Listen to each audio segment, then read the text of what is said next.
Welcome to JPL in 30, the highlight show for the Jamaica Premier League. Matchweek 3 of the Jamaica Premier League began with a matchup between the Stars of the East, Harbourview, and the Dunbeholden FC. Timar Lewis opened the scoring in the 11th minute for Harbourview, his first since the 2019 campaign.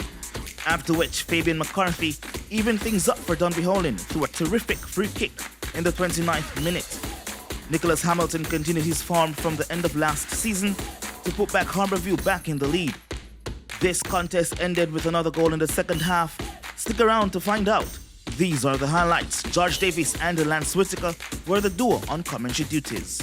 The Dunbeholden lineup this afternoon, pretty similar to the one that defeated Falkland 2-0 last week, except that Saniki Burton is in for Ricardo Thomas. Ricardo Thomas away on national duty for the Jamaica Reggae Boys, who are up against Cameroon in the coming week.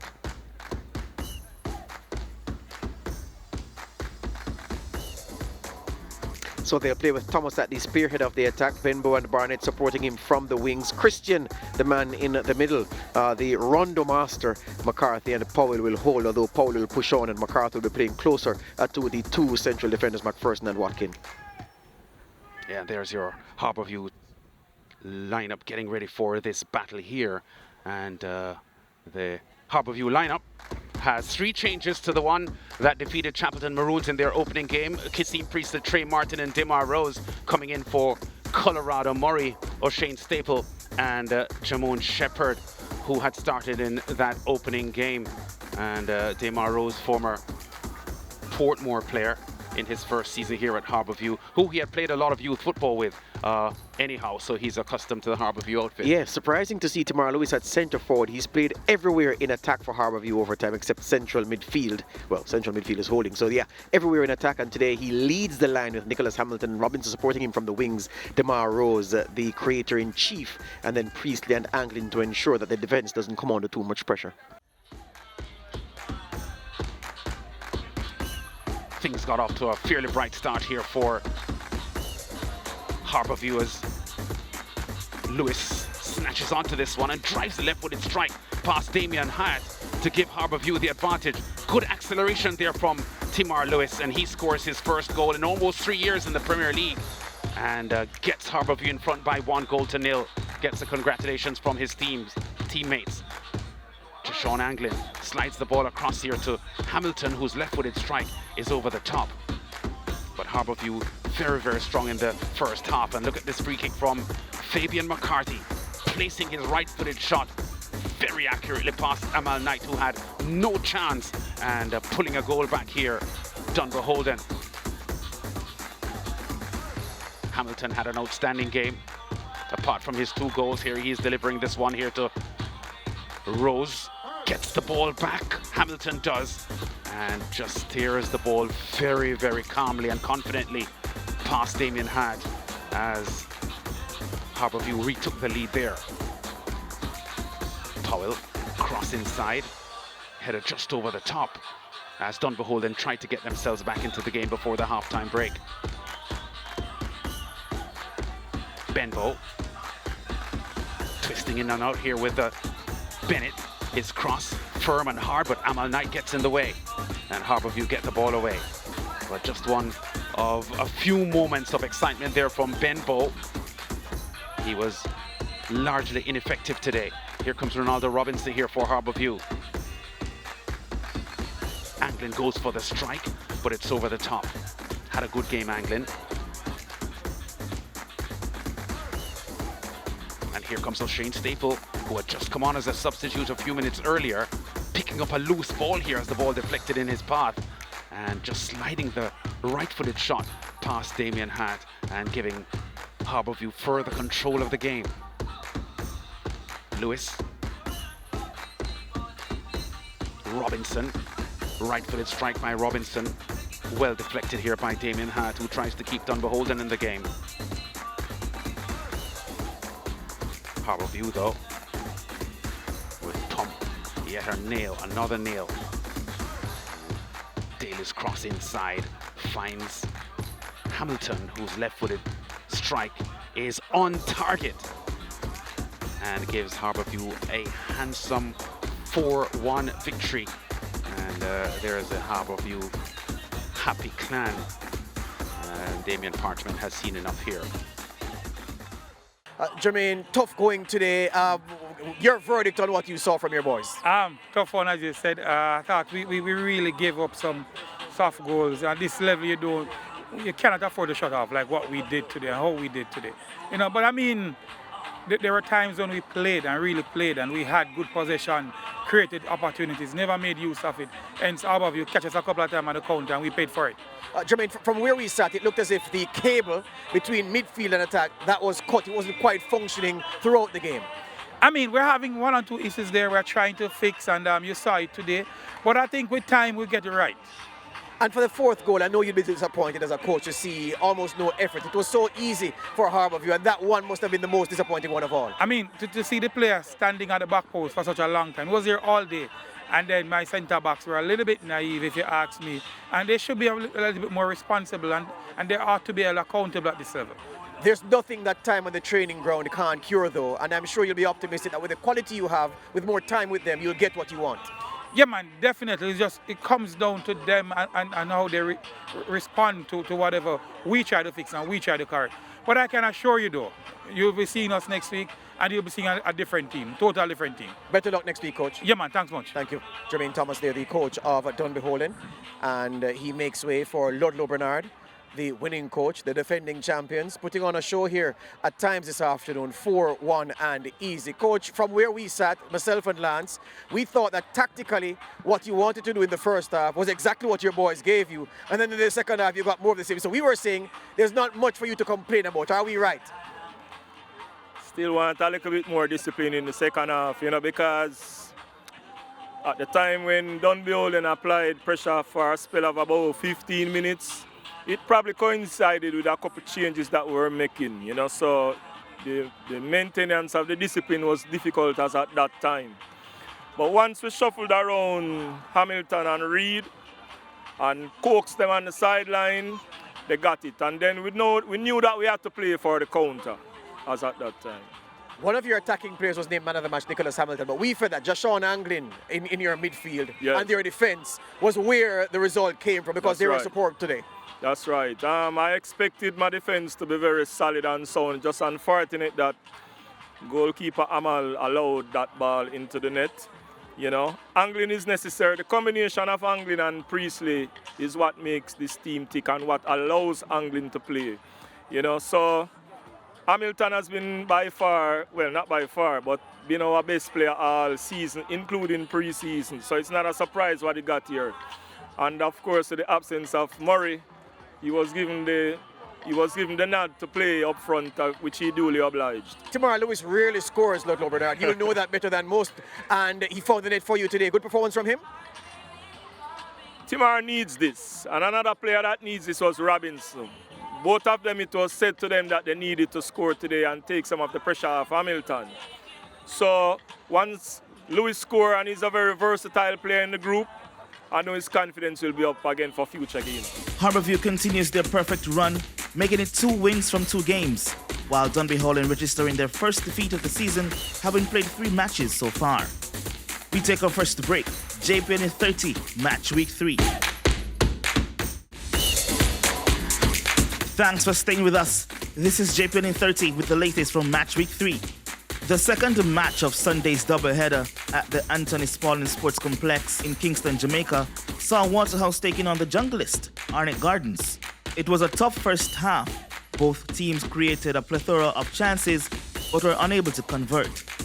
On the brink of halftime, Fabian Reed, Arnett Gardens' veteran goal scorer, broke the deadlock in the 44th minute. Arnett would go on to close the contest with a 71st minute strike from the substitute, Rashik Kelson. These are the highlights. The famous commentary duo of George Davis and Lance Whitaker remained in the commentary box.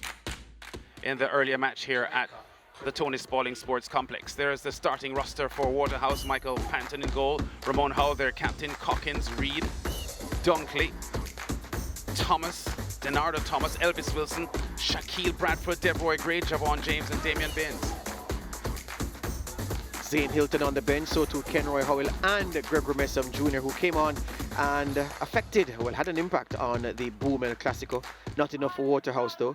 as we look at the Arnett Gardens team. Romeo Guthrie, the captain, number 17 on his back. Eric Edwards is goalkeeper. Shanoy Evans, Gerald Neal, Juma Johnson, Joel Cunningham, Marlon Martin, the aforementioned Guthrie, Jaheim Thomas, Kimani Arboyne, Fabian Reed, and Damari Deacon for the head coach, Paul Teagat Davis. So we started on a bright sunshine. Waterhouse looking to avenge their defeat in the big Boom El Clasico pre-season friendly. Dunkley sends this shot high. Ajuma Johnson whips this cross in. Arboyne couldn't steer it. Goal was under pressure from Binns. Jaheim Thomas was bright for Arnett Gardens. Found Reed. Found Thomas. Took a hop to set himself. And the shot drifting wide. Guthrie. Slips in Kimani Arboyne. 2 men waiting for the cross. Arboyne went near post with the shot. Blocked by goalkeeper Panton. The door shut. Martin to Guthrie. Guthrie in a pocket of space has a pop. Too hot for Panton first time. And he lets his defenders know what he thinks about the quality of them screening him. But Howell, beautiful run, beautiful pass. Ugly finish from Shaquille Bradford. Strong and determined from the Waterhouse skipper. Laid it on a plate for Bradford to finish. And he can't believe that his finish was so ugly. Here's Jaheim Thomas. Slides. Fabian Reed in, the veteran. Works it onto his right foot. And swings it to the goalkeeper's near post. A thing of precision from the man they called Parco Blacks. General in these parts. Veteran. And he shows that finishing is what he does best. Bradford from distance, warming the palms of Eric Edwards. Lucky the goalkeeper was that his touch took the ball away. And here's Reed again. He'll set the table for Romeo Guthrie. And a poor shot in the end from the skipper on the run. Really ought to have done better with that. Denardo Thomas with this free kick on the money. Devroy Gray heading it down. But Edwards coming up with a good save. Another angle. Edwards equal to the task. And here's Arnett again. Ball slipped through to Kelson. Lost his balance, but was upright long enough to just poke it between the legs of the goalkeeper Panton. And that's how Arnett gave themselves breathing room against the Waterhouse team. That appears as if they could have played until next week and they wouldn't have scored. There's Marcel Gale. He has some problems to get this team to play as a unit, to get them to play the Waterhouse way, to get them to display Marcel Gale football. Waterhouse now 2 losses in their first 2 games. Marcel Gale, a struggling start here for Waterhouse. What has gone wrong for you at the start of the season? I mean, we're still young. We're still in it. I mean, it's a good experience for these youngsters. I mean, today they play for 45-minute discipline. I think we just lapse in concentration. I mean, cost us the first goal, but we find no excuses. You know, we have poor finishing. We're working on that this week in training, but we know we can get better in the course of the season. We just try to get in it our, foot wet and get back the league back up and running. But we have some good guys in the team. I know that they will deal with it when time comes. Yeah. How disappointing was it for you to give up a goal in the 43rd minute? Because Arnett were very strong in the first 15 minutes, but you sort of steadied things off in the second half of the first half. Yeah, I mean, I said before, it's a lapse in concentration, and I mean, the lesson learned, and I think we learn a lesson from that. And I mean, we find no excuse. I mean, it's still early season. We still have just about like 3rd game in the season, so we take heart from it and come again. Thank you very much, Marcel Gale, coach of the Waterhouse team, beaten finalists 3 of the last Premier League Championship finals, and Arnett Gardens coach Paul Teagat Davis now joins us. Teagat, not a completely impressive performance by Arnett today, but you got 3 points, and your team looked confident. It depends what you call impressive, Because, sometimes you play good and you lose the game, you play ugly. So for me, it's okay. We have to just go up to the drawing board and correct a few little things, But I must give credit to my assistant coach, Eric, because really put in some real work today on the goalkeeping coach, Dikar Williams, and it paid off today. Yeah, talk to us about Fabian Reed and the impact he's still having for this Arnett Gardens team. Doesn't have the pace that he had 5 or 6 years ago, but still effective. Well, 65 minutes is good for us. We can manage him with his age. Thing I love about him, this season he didn't go to the United States. He said he's going to stay for pre-season and give us a good season. So getting 65 minutes, we have a Marlon Allen to come on as a young leg. You know, I think we can go far, you know, if we continue to play, we want to play with more tempo. Thank you very much, Tegan. Congratulations on the fine start that Arnett Garnes has had in the Premier League. Again, crime and violence. Jamaica's a better place. We don't need this. So crime have to stop. You've said it. Love. Arnett Gardens now the second team to remain perfect from all fixtures they have played. Harbourview is the other team with that record.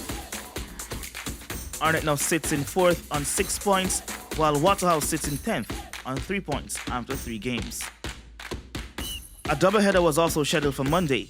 However, the fixture between Mount Pleasant and Tivoli was postponed. So then, Portmore United and Very United march out under the lights at the Anthony Spalding Sports Complex for the final match of Matchweek 3. Here are the highlights. Donald Oliver and Lee J. Williams were on commentary duties. Highlights of this one, and that shot from outside the box. Coming in from Javier Brown there. Yep, and Williams keeping across to his right to make the save. And Dennis was involved in this game from start to finish, but he'd want to do over on a couple of chances that he had. That one wide, and this one a superb block by Stephen Young. Really just wonderfully done. Lewis was in the thick of things again for Very United, setting up Dennis. And how did Young manage to save that one? Wonderfully done, and Dennis, I reckon, still rues that opportunity not being taken. And there's Scott running through on goal and sending that one wide of the mark. His best chance of the game. Scott tried to be even more involved, and there was a handball there. And then this effort really was a rocket, and Jay Williams did well moving to his left to make the save. And that's all she wrote at the end of this one. Coach, in the first half, it wasn't your best half, but in the second half, you made a couple changes. What do you think that you did differently in the second half as opposed to the first? In the first half, I think my front players were too static, and that was the only changes. We spoke about that in the halftime break, and we got some more movements up front. We made 3 changes, as I said, and these guys gave us some more movements in front of our deep line players, and we got behind the defensive line of the Veer team on a couple of occasions. Well, you didn't have a game for 2 weeks. Do you think that helped or harmed your team here today? Well, these are footballers, and the more games they play, the more they will do good out there. I mean, in terms of the rest in between the last game and this game, I would say probably it's a little bit too long. But I mean, we got time to work on some things, and we saw them out there today. Well, you have 2 draws to start the season, but do you see positives from that to carry on for the rest of the season? Definitely. Today we managed to keep a clean sheet, and that's a positive. We got a point out of the game, and that's also a positive. This is us setting ourselves a foundation for greater things to come. The more the team gel. All right, thank you very much, Coach. Good luck for the rest of the season again. Yeah, man. Thanks much. I know we had also Linval Dixon, Coach Linval Dixon of Veer United. Coach, Veer had the chances in the first half, probably the biggest chance of the game. It fell to you in the box. Do you think that should have been taken, or do you think that could have caused the win here for your team today? Well, definitely we should have taken that chance that we get in the first half. It was a clear chance, and that's one of the things that, been pulling Veer back from last season, not scoring enough goal, and get that opportunity. We should have really scored that, and I think first half, we did really well, in the first half, but second half we were a little bit, laid back, and allow the Portmore to come at us, and we hold on still. In the case of what we do in the first half compared to the second half, I think the first half was the best part of our game. Well, Coach, Veer United are known as a team that are very defensively compact, don't concede a lot of goals. You got your first clean sheet of the season here today. Is that a sign of things to come for the rest of the season? Well, definitely. You know, as a defender myself, you know, I always, you know, stress on, you know, keeping clean sheet, you know, keeping concentration, keeping work, you know, at the back, you know, and so on. But again, we just have to work on scoring goal, because that's our downfall today, you know. But we will continue work on that, you know, in the next games. Well, Coach, before the season began, you spoke about nurturing young players in the squad. How do you feel that they are progressing so far, and how do you think they did today? Definitely they are progressing slowly, you know, and because what we do, we integrate a few of the young players, you know, in the team tonight, and they really did well. They really did well, you know. We'll continue do it, you know, as the season go along and so on. So I must tell you, I'm impressed with them this season. Results from the non-televised matches are Humberline defeating Falkland 2-0. Malines going down 1-0 to Montego Bay United, who are top of the table. Cavalier were 3-0 winners over Chapelton Maroons, and Mount Pleasant versus Tivoli has been rescheduled. That's all we have for you this week. This has been JPL 30 on CVM TV and your home of champions, SportsMax. Tune in next week for the Jamaica Premier League, powered by DigiCell.